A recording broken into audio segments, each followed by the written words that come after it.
Ginisang ampalaya with egg. Very easy, budget friendly, and healthy food. Nagsangkot siya lang po ako ng bawang. And then maya-maya po isinunod ko na yung sibuyas. Hanggang sa lumabas yung aroma nilang dalawa. And then nilagyan ko rin po ng 2 kamatis.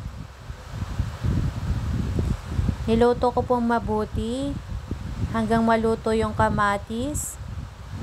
And then nilagyan ko po siya ng konting giniling. Hinalo ko lang po siya mabuti hanggang maluto pati yung giniling and maging brown ang kulay niya po. So yung medyo brown na yung giniling, okay na po siya. Inilagay ko na po yung ampalaya. 2 buong ampalaya lang po yung ginamit ko. Hinalo ko po mabuti para mag-incorporate yung sa mga seasoning. And then, tinimplahan ko rin po siya agad ng paminta, garlic powder, at konting magic sarap. Hinalo ko lang po mabuti hanggang maluto yung ampalaya. And then, maya-maya pa sinunod ko na yung itlog. 2 itlog po yung ginamit ko.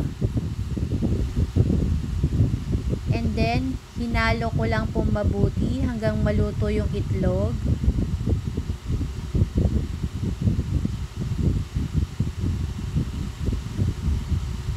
Ayan po, medyo luto na po siya. Almost done. Come on, let's eat. Ginisang ampalaya, my own version. Tikman na natin.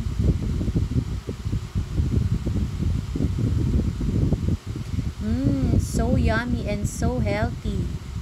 Come on, let's eat. Thank you for watching.